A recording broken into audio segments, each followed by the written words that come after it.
धन्यवाद सभापति जी। मैं सबसे पहले दाद देना चाहती हूँ इस बिल के टाइमिंग की कि अभी ईद की रौनक बुझी भी नहीं थी और हमारी जड़ों पर एक नया फरमान लाया गया। पहले उत्तर प्रदेश में मुसलमानों को नमाज पढ़ने पर रोक लगाई और फिर सौगात में ये बिल लाया गया। निसार में तेरी गलियों पे है वतन, जहाँ चली है रिवाजो गैर कि कोई ना सर उठाकर चल सके। मैं सभापति जी आपको ये बताना चाहती हूँ कि ईद के मौके पर एक विधवा महिला अपनी लड़की के साथ मेरे पास आई और उसने बताया कि वह एक वक्फ की प्रॉपर्टी में रहती है, वही उसके सर पर छत का काम भी करती है और उसकी रोजी रोटी भी वहीं से आती है। वो इस बिल को लेकर इतनी फिक्रमंद थी कि कहीं उससे वो उसकी संपत्ति ना छीन ली जाए। वो अकेली एक ऐसी महिला नहीं है, ऐसे लाखों लोग हैं जो वक्फ की गरीब महिलाएं जो वक्फ की संपत्ति से अपना रोजगार चला रहे हैं। और ये जो वक्फ बाय यूजर क्लॉज के हटाने से लाखों वक्फ की जायदाद अपना स्टेटस खो देंगी और लाखों लोग इसी तरीके के लोग सड़कों पर आ जाएंगे। वक्फ क्या है? वक्फ बाय यूजर क्या है? इसका ये मतलब है कि कोई जायदाद अगर सालों से दीन और भलाई के कामों के लिए इस्तेमाल हो रही हो तो वो खुद ब खुद वक्फ मानी जाएगी। हिंदुस्तान की अदालतों ने भी इस बात को तस्लीम किया है। वक्फ बाय यूजर सिर्फ वक्फ बोर्ड को ही मिली कोई खास सौगात नहीं है, ये बल्कि सभी अन्य धार्मिक ट्रस्टों को परंपरा और यूज के आधार पर बिना किसी डॉक्यूमेंटेशन के धार्मिक चरित्र को डिक्लेयर करने का राइट मिला हुआ है। भारत के संविधान के आर्टिकल 13 क्लॉज 3 में कस्टम और यूसेज को कानूनी वैधानिकता प्रदान करता है। इसी आर्टिकल से वक्फ बाय यूजर भी निकला गया है। इस बिल के कानून बनने पर वक्फ बोर्ड तो इस प्रोविजन से हाथ धो बैठेगा, लेकिन अन्य धार्मिक ट्रस्टों को यह सुविधा जारी रहेगी। इससे भारतीय संविधान के आर्टिकल 14 और 15 का सीधा उल्लंघन है, जो धर्म और जाति के आधार पर भेदभाव और कानून के सामने सभी की बराबरी पर जोर देता है।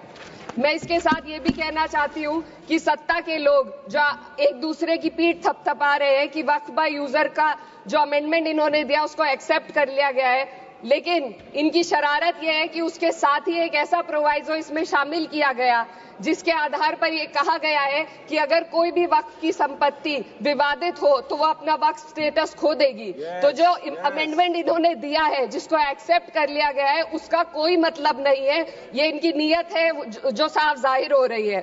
सोने पर सुहागा एक काम और किया है, सरकार ने वक्फ की कानून के सेक्शन 107 को हटाकर लिमिटेशन एक्ट में 12 साल तक ही किसी के खिलाफ अदालत में जाने का प्रोविजन है। सेक्शन 107 में बोर्ड को लिमिटेशन एक्ट से राहत मिली हुई थी। वक्फ बोर्ड कभी भी अवैध कब्जाधारियों के खिलाफ अदालत जा सकता था। अगर ये सेक्शन ना हो तो अवैध कब्जा करने वाले लोग कानूनी प्रक्रिया का फायदा उठाकर वक्फ की प्रॉपर्टी को हड़प सकते हैं। अन्य धार्मिक ट्रस्टों पर भी ये लिमिटेशन एक्ट लागू नहीं होती, तो फिर वक्फ बोर्ड के साथ ये सौतेला रवैया क्यों किया जा रहा है? धर्म को देखकर दोहरी नीति क्यों अपनाई जा रही है? सेक्शन 107 और वक्फ बाय यूजर को अगर एक साथ पढ़ा जाए तो इससे लाखों वक्फ की प्रॉपर्टी पर कब्जा किया जाएगा। इसलिए ये बिल मुसलमान की भलाई का नहीं बल्कि उनके वजूद और विरासत को मिटाने का बिल है। हिंदुस्तान में बहुत सारे धार्मिक ट्रस्ट हैं जिसमें उस खास मजहब के लोग शामिल होते हैं और उसका इंतजाम करते हैं, और ये बात समझ में आने वाली भी है क्योंकि जो व्यक्ति अपने मजहब के रीति रिवाज को जितना अच्छे से समझ सकता है किसी अन्य मजहब का व्यक्ति नहीं समझ सकता। आर्टिकल 26 क्लॉज 2 के तहत धार्मिक संप्रदाय को अपने मजहबी इदारों के एडमिनिस्ट्रेशन का हक देता है, लेकिन वक्फ बोर्ड के बारे में इसको उल्टा किया जा। Sir 2 minute sir please 2 minutes. सरकार इसे एक सेक्युलर बॉडी मान रही है और इसमें गैर मुस्लिमों को शामिल करने की बात कह रही है। आपके मुंह से सेक्युलरिज्म की बात सुनकर अच्छा लगा, लेकिन अगले ही पल ये भ्रम टूट जाता है क्योंकि आपको सिर्फ दान देने के लिए प्रैक्टिसिंग मुस्लिम का आपने क्लॉज डाला है, लेकिन बोर्ड में बैठने के लिए मुस्लिम होने की कोई आपकी क्लॉज नहीं है। तो इससे आपकी जो दोहरी नीति है वो साफ जाहिर होती है। ये वही सरकार है जिसने राम जन्मभूमि ट्रस्ट में ये लिख दिया कि जिला अधिकारी भी अगर होगा तो हिंदू होना चाहिए। कोई मुझे बताए कि वहां पर सेक्युलरिज्म का रस क्यों नहीं घोला गया? सर आखिर में मैं अपनी बात को खत्म करने से पहले महिलाओं का मुद्दा बार बार उठाया जा रहा है। सरकार का कहना है कि बोर्ड में मुस्लिम महिलाओं को रिप्रेजेंटेशन देंगे। इस कानून से पहले भी मुस्लिम महिलाएं बोर्ड में मेंबर रह चुकी हैं और मिनिमम 2 का प्रोविजन था, उससे ज्यादा भी हो सकती थी।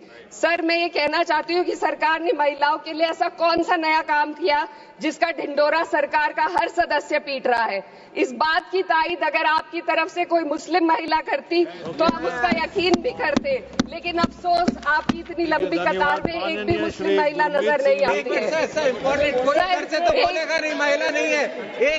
मैं खुद एक मुस्लिम महिला हूँ, मैं सिर्फ एक मैं माइनॉरिटी महिला हूँ। इस सदन में हम सिर्फ 2 महिलाएं हैं और उस नाते से मैं ये बात कहना चाहती हूँ कि इस बिल के माध्यम से मुस्लिम महिलाओं को कुछ नहीं मिल रहा है, ये हमें कुछ नहीं देना चाहते, सिर्फ टोकनिज्म हमारे नाम पर बनाकर एक नैरेटिव मीडिया में चलाना चाहते हैं। तो ये बिल मुसलमान की भलाई का नहीं, उनकी पहचान को मिटाने का है।